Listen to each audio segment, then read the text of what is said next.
All right. Welcome back to Grow Like a Mother. I'm your host, Jill, and I have Hiba here with me today. She's a trailblazer with over 20 years of experience as an educator, and she's on a mission to integrate emotional intelligence into every aspect of learning and development. Hiba founded the HT Compassion inspirational speaker, she's the founder of HT Compassion, an inspirational speaker, a community leader, and a certified emotion coach from the Gottman Institute. So Hiba is here to help you connect more authentically with yourself and consequently with your kids, which is always the best bonus, I think. Welcome to the show. Thank you so much, Jill. Thanks for having me. Yeah, I love that you're talking about not only giving moms and women the tools, but like also how we integrate that into making the whole family unit more emotionally intelligent. I think that's so important. And Jill, I don't think there's any other long-term way of doing this so that it sticks, right? If we speak to just one unit, which is often what a lot of approaches do, let's just work on the kids. Okay, that's great, but I don't think you can raise emotionally intelligent children if you're not invested in your own emotional intelligence. These things cannot exist in isolation, just the way, when I work with schools, for example, I always say that, I use a multi-pronged approach. I can talk to your kids all day about emotional intelligence, but if I'm not working with the teachers, it's not going to stick. If we're not getting the parents on board, it's not going to stick. So it really is more than just a great idea that we'll do one workshop or one great talk, because it is a process. It needs to be sustainable, right? It's wonderful to learn tools. I'm finding this as well as I go into corporate environments talking about burnout. I'm like, it's nice to be able to have the information, but we have to be able to sustainably impact the business and the employees. And same thing with our kids and with ourselves. What kind of like who is your the person you work most with? Is it schools? Is it parents? What's that look like? Yes. I would say schools, parents, and then organizations as well. Yeah, okay. Because coming from that background of education, I think that's kind of where my heart lies. And so that's where I kind of feel like I get called to do a lot of talks, workshops, and even like teachers trainings, because the thing is that we're all aware that emotional intelligence is great. It's a great buzzword. Everyone's hearing it. There's a lot of, research that backs it up. But when it really comes down to, okay, what exactly does that mean? Making it concrete is what's hard, and making it a commitment, a practice that you kind of commit to. The good news is, because I hear this all the time, well, I'm just a very feisty person. I'm very impulsive. I tend to lose it with my kids. You don't know what my kids are like. You couldn't be emotionally intelligent. You couldn't practice that. The great thing that I love is that if you are trying to work on this, and if you practice emotional intelligence, even 40% of the time with your family, with your kids, you're good. Yeah. That's fine. There's no need, there's no 100%, there's no extra points for going higher. Even that commitment of doing just a little bit, right? Can really change the emotional culture of your home. It's the intention. It's the intention. Can you, for the listeners who think they know, but might be listening and thinking emotional intelligence, I think that means being aware of my emotions and how I interact in the world. Can you give your description of like what it is so we're all on the same page? Sure. So emotional intelligence, the way I see it, is the ability of being in touch with your own emotions and knowing how they impact with those around you to create relationships that are more authentic, build stronger relationships, and have more synergy. And so the way to kind of think about it is it's the ability to regulate, understand, label, express, and I'm forgetting the last R, but put that kind of, out there in terms of knowing how to work with those. And that can be a challenge. It sounds really simple. Of course, I can recognize my emotion. But can you regulate it? So it's very great for me to be able to say, hey, Jill, I'm feeling really angry right now, or, this thing really frustrates me. That's great. We're showing self-awareness. But that's really not enough. In today's world where we're all very self-centered, it's very easy to say, well, these are my feelings but okay, you have this, you need to work on it. So now can you show self-management? So there's self-awareness, self-management, social awareness, and then relationship building. And that really each one is key. And the one that I'm a big one that I talk about a lot and I like to focus a lot on my work when I coach people or when I do my workshops is, guess what? Self-awareness. It's the most uncomfortable one. It's not fun. It's much easier to sit down and say, well, Jill, I'm going to tell you all the things that I think you need to. It's much harder to say, well, it all starts right here. Yeah. And I can just see how communicating with your loved ones and the people you interact with is such a huge component of that. For example, like I'll give you a situation that happened this morning in my household because it's fresh. Uh-huh. And it's just Uh-huh. like all the things you're talking about. I'm like, yes, yes, this applies. So there's four of us in the kitchen this morning, the two kids, the two adults, and everyone is talking to me at the same time. You know, my boyfriend's showing me a meme on his phone. My daughter's like asking me about lunch. My son's telling me something that I forgot to do about his Egos. And I'm like, guys, we all know that mom gets frustrated and overwhelmed when there are too many people talking and too much noise. So like, let's be aware of this because I'm going to need to take a break in a minute if everyone doesn't stop. And I have been able to like identify for myself that like chattering is a big trigger and me becoming dysregulated. Um, Mhm. and talking to it about my kids has been something super helpful. So I just wanted to throw that out there for people who are like, how do I even get started? Like, just be aware of when you start to feel hot and angry. That's how I started. Is that how you would like, what are your tips for recognizing? Totally. I think what you did was great because it's about knowing and getting really kind of deep with it, right? Like when I start getting triggered, when I start getting anxious, when I start getting, ticked off or frustrated, what happens? What are like the precursors to that, right? So for me, I literally feel like my breathing becomes more shallow. I feel like I become stiff. I don't even realize it, but I get, my body is tensing up. And that now means that I'm not operating from my upstairs brain, right? And upstairs brain is where we really want to be. It's where you make the smartest decisions. It's the smartest part of your brain. It's where we're able to do higher level functioning. I'm most likely now, if I don't manage this or if I don't become aware, I'm going to get into my downstairs brain, which is the reactive part of our brain, which is meant to keep us alive from an evolutionary perspective. It's the one that makes us act really fast. It's meant to act and not necessarily think, which is great if you were being chased by a lion, from an evolutionary perspective. But in today's world, if you're reactive all the time, it's causing these millions of chemical reactions to happen in your body because it's viewing it as you being under attack, as you being under threat. So it's not good because it's horrible for you just from a body perspective, which is what eventually will lead to burnout. I see so many parents, moms especially, just be burnt out. They don't know what they want anymore. They're like, I can't connect with my child. I just feel like it's a spiral. You go down this place because you're not being authentic. You're not being honest. And who suffers the most? In addition to you, your child, because what are they seeing? They're seeing a parent that's not being their true self. Yeah.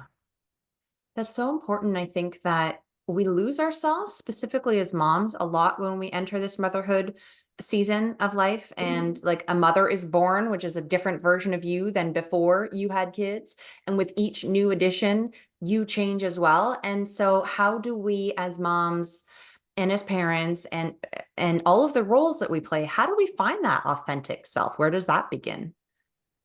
I think it's first of all recognizing that you are more than just a parent. I think society and culture and maybe our own, insecurities often get us very married to this idea that now I'm a mom and that becomes your thing. I am a mom. Of course you are. And that's great. It's one of the most beautiful, amazing, impactful things we will ever do. But if you tell me that is that primarily who I am? No, there's so much more to me, and it's important to cultivate that. And I think I really promote that in women that find out what gets that spark in your cup. I always say you got to find out what fills your cup. And it's really sad, Jill, because when I ask that question to many people, they just give me a really blank stare. They're like, I don't know. Yeah. And I don't have time for a vacation and I can't afford it. I'm like, whoa, wait, filling your cup. I don't know how we associate it with some fancy vacation in Italy and going to the spa and buying a designer handbag. Not at all. That's instant gratification. Is going to give you a high and it's going to give you a low pretty soon after.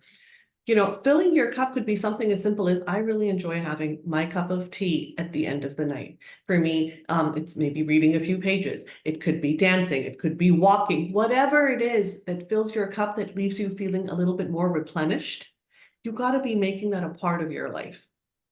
That's key because you cannot pour from an empty cup. Exactly. Exactly. And are we labeling that those smaller actions self-care? Is that the same thing, filling your cup? Yes. So when you think about self-awareness, it means that you recognize that these are the things that work for me. These are the things that give me joy. These are the things that, whatever. And now you're managing it. So how am I incorporating that into my life? I'm going to make sure I take out time to talk to my best friend who's maybe in another city once a week. I'm going to make sure that I, go for my walk thrice a week, whatever those little nuggets are. And knowing that and becoming consistent about it, because that if you're not doing it, then obviously you're not being able to practice that. That's when you've done that you're in a better position to have what we call social awareness. You're able to show empathy towards other people. You're able to read the room. That means for your child, you're able to pick up that when this child gets upset, they become really quiet. Whereas this child, when they're feeling defeated, they might be spending more time in their room. It's reading those subtleties. Imagine moms that are burnt out. Do you really think you're operating from a place in your brain where you can really even pick up? No, you're just like, let me feed them, let me get them. It's a very kind of survival mode. And eventually, when you do these things, what is the key for all this is that I can build a solid relationship. I can inspire my children, motivate them, lead them towards seeing maybe different or healthier ways of making choices. Everyone wins. But none of that is possible without that first part, which is self-awareness. Yeah. It's resonating so much where you say that we're operating out of survival mode, but we want to be operating, we want to be at a place where we can pay attention to the details and show up as our best self and be authentic, but we're in survival mode. So I'm just thinking back to like the early days of when my babies were small and I wanted to do everything great and show up perfectly and feel good, but I was just stuck in this like hamster wheel and I didn't know how to start filling my cup. Like you said, I didn't know what made me happy, but also I didn't know, and I had guilt about doing things for myself. Can you speak to that a little bit? Because I feel like that's probably something you hear a lot. Yes. And the most beautiful thing about this is, Joe, that because as human beings, we all exist in relation to one another, right? I don't exist in isolation, neither do you. I feel that when one of us dares to be honest and vocal about things that are often considered uncomfortable, we have no idea that this simple act gives permission to so many people. So I'll give you an example. When I had my 12-year-old, it happened at a time in my life where I was not really expecting him. There was a lot of variables, not fully settled. There was just a lot of things on the plate. I had to work. I was, and it was like, oh, how is this going to happen? And when I had him, it was like I had to get back to work very fast. I had to, and I recognize that when people say you look at your baby and you just fall in love, and I wasn't falling in love with him, right? I was seeing him, I was being very good. I loved on him, but I didn't feel that. And I actually kind of shared that with people. I said, yeah, I didn't fall in love with him the moment I saw him. I saw a lot of how this is going to happen. How am I going to figure out babysitting? This was a logistical thing for me. And I said, but I understood that and I acknowledged it. And I obviously, with time, you obviously get the rhythm of it. And many years later, I met someone who said to me, Hiba, you have no idea, but you saying that, I literally felt like a weight was lifted off my shoulders because I couldn't figure out that why am I not getting this motherhood stuff right? And it was because I wasn't feeling it. And I thought I was horrible for it. When you said that, I was like, oh my God, even she feels that way. So what I'm very big on is that when we can have honest, raw, and authentic conversations where we're not all pretending to have it together, we're not pretending that every moment is so memorable, we really create that space for the other person to dare to be the same. And that's really what it's about. It's about taking away the loneliness that comes. I love what you say, like you talk about the idea of a village. And I love how you talk about we don't just need a village to raise a child, we also need a village to nurture a mother. And you got to keep that strong. Mm-hmm. It's so important because I remember in the early days, everyone said like, wow, you're super mom. You're keeping it all together. You don't ever seem like you're struggling. And I was drowning. I don't know how it didn't appear that I was struggling because I totally was, but it made me realize that I wasn't talking about the struggles and the people, even really people close to me didn't realize the struggles. And so that's why I started the podcast, to be honest, is just to be, to share and be vocal and vulnerable about it's hard, It's hard to be a mom. It's hard to try to be yourself as well as a mom, and let alone be yourself, but grow into the best version of you when you're parenting in the early years or ever. And the fact that we are hearing a lot more on social media now, and just Mhm, in our day-to-day conversations mhm, about the challenges, mhm. it really does bring us together in a way that we were missing, I think, being able to speak to, oh yeah, Jill has that, Hiba has that. We're in these same moments of life, but we feel alone in them, but we're not when we vocalize it. Oh my God, Jill, it's priceless. I did a workshop for a group of educators just on Saturday. And I said, tell me, what does it feel like when your class is not in control? And I could tell that people are much more comfortable jumping into what they do. Like they want to talk about the self-management. Well, what I do in my class, I start singing. I said, no, no, no, no, no, that's not the question. I said, you're telling me what you do. I want you to tell me what it feels like. And I could tell that's where it's uncomfortable. And I like to spend a lot of time on that portion. We're not going to brush by it. This is going to be real and this is going to be raw. And I kept digging and I could tell the room was getting uncomfortable. But I said, I want you to tell me what it feels like to you. What feelings does it make you feel? And then someone said, defeated, incompetent, angry. And I said, where do you feel it in your body? And so one person teacher, I said, I feel it in my chest.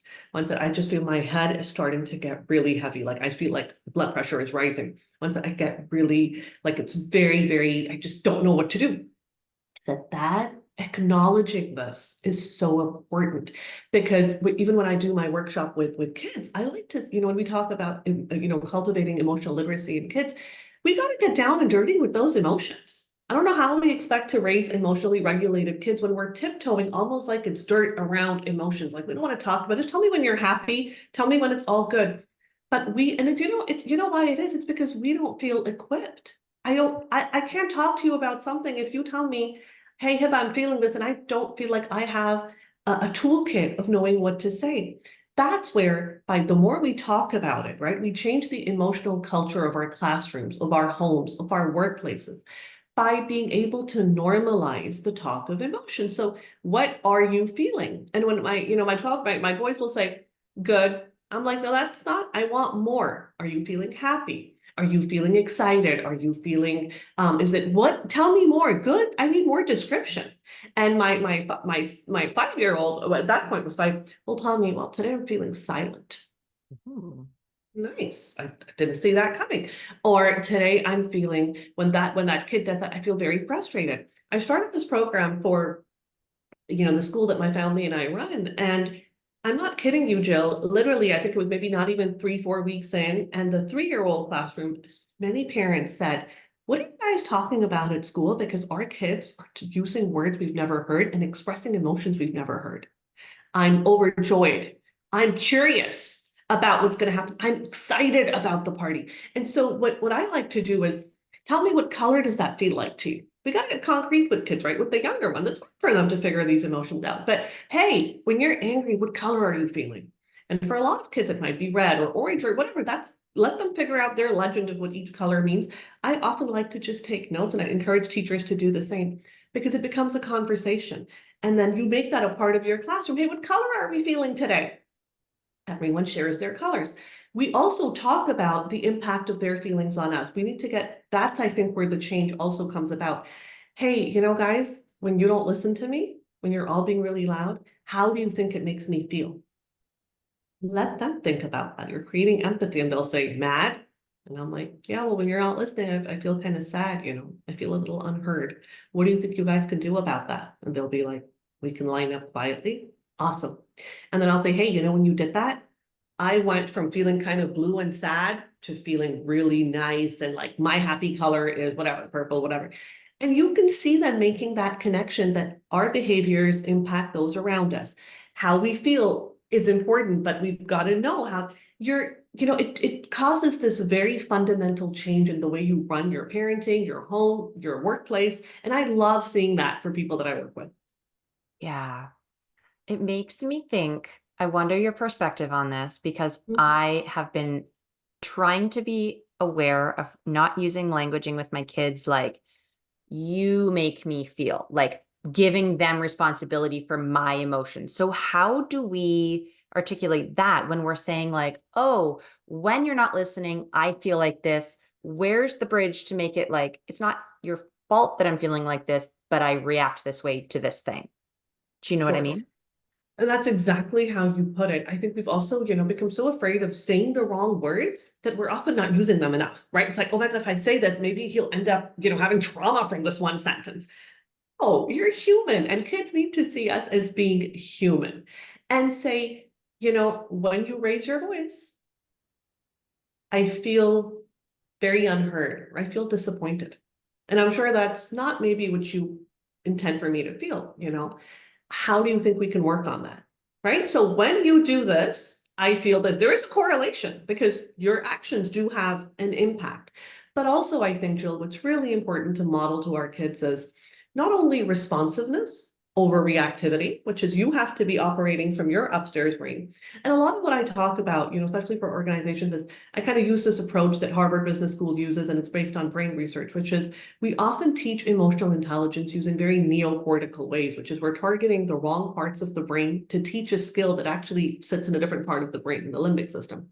So a lot of it is also involves, for example, practicing and screwing up. Right? So, hey, you're going to try something with your kid. It's not going to go as planned. That's totally okay. That's life. They might hit back and say, Mom, I think, and it throws you off because you're trying this new skill and you're enthusiastic. And just, if you lose it, which we all will, we won't act in our finest. We won't just own it. Showing our children that we can take accountability, and I'll have no problem telling my boys, hey, I think I wasn't very nice. I think I didn't speak very kindly to you earlier today, or maybe I didn't really use, the best parts of my brain when I engage with you. And I'm sorry about that. Right. And you see that their body kind of goes, wow, this person older than me is doing that.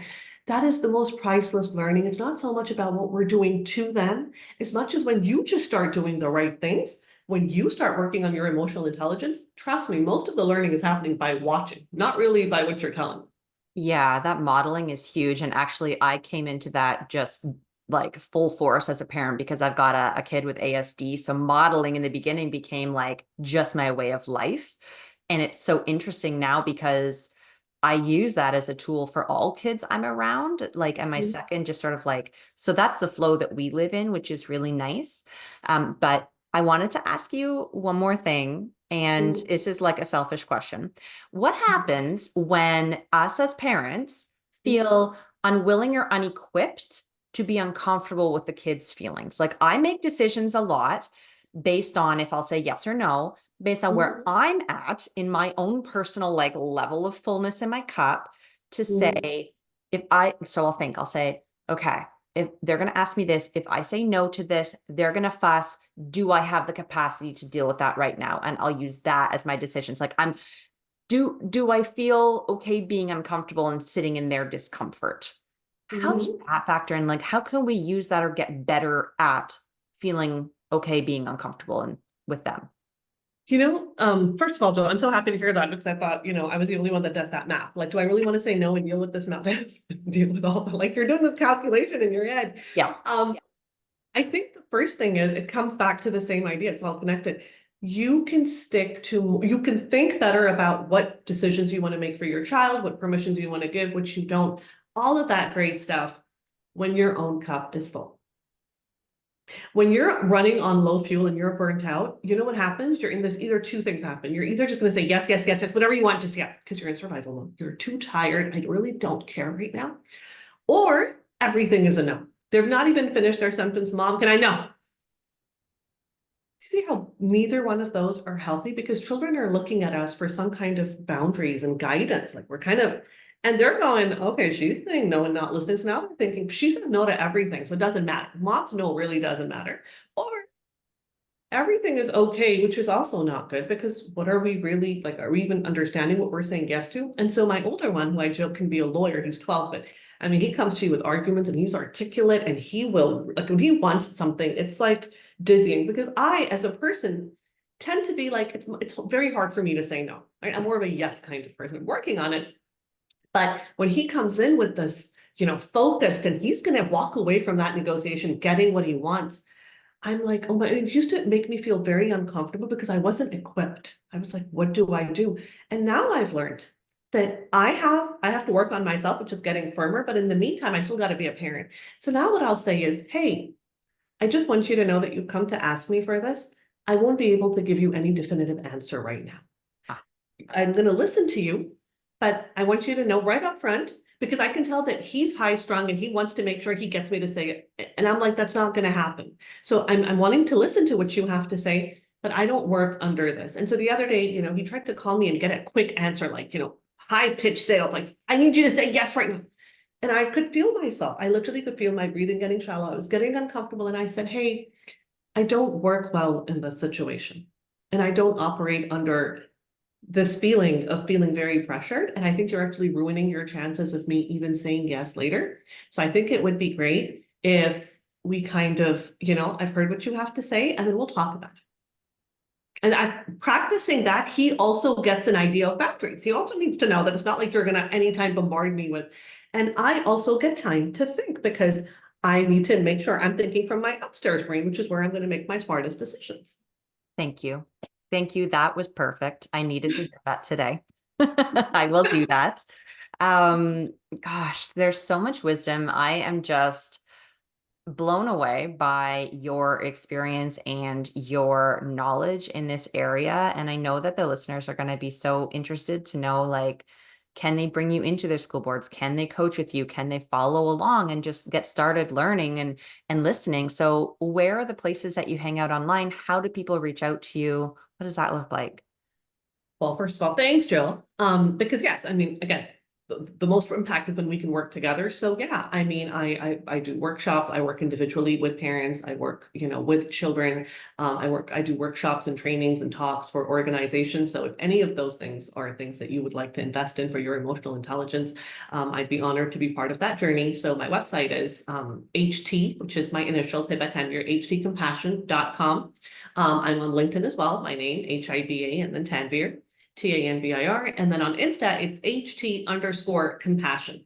And I'd like to share why compassion is part of the name. It's because the eventual goal of all this emotional intelligence is for us to be able to operate from our upstairs brain, be in that very responsive state. And when we're able to use parts of the brain and show things like empathy, compassion, better decision making, make moral decisions. So for me, the goal of all this is really getting there myself and staying there and also helping others on the way get there as That's amazing.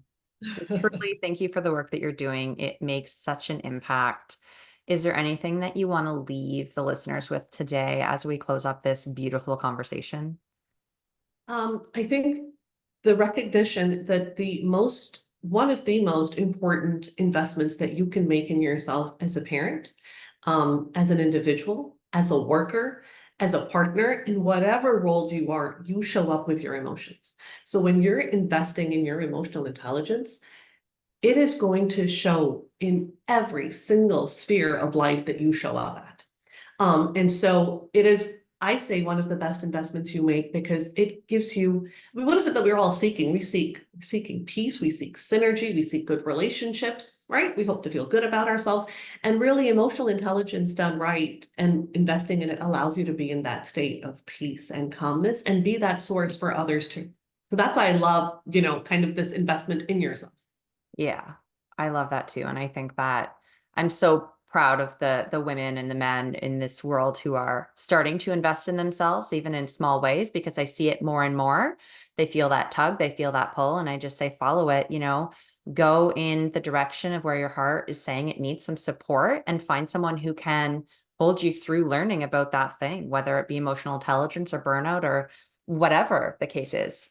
So And yeah, that's one of the challenges, Jill, is that we often are like, okay, we'll listen to this, or we'll read this book, or we'll take this course. And the thing with any skill, like emotional skills, are we don't learn them the same way we're going to learn how to ride a bike or code, do coding for it. It works differently. And that's where, the last step when you work on emotional intelligence is making sure that you have found the right people. You need that village to help you, right? And when we don't have that, we kind of we take a few steps and then we either plateau or we just go back to who we are because it's more familiar, because I didn't have anyone here to kind of help me see where I'm heading. And I feel really sad when I see that, 'cause I'm like, we were motivated to do something. And then often it's like, okay, how do I read a book? Do I just do this by myself? No, no, no. There's, getting that right support, get the book, find the coach, get involved, all that together is going to really help. Yeah, absolutely. Absolutely. Well, thank you so much for being here today, Heba. I appreciate you so much. Jill, I love the work that you do. I think it's so amazing. It's so refreshing to know that you're creating that village, that space for moms, and you're so, authentic in the way you connect with people and the work you do. So thank you for all that you're doing and helping us kind of amplify our message.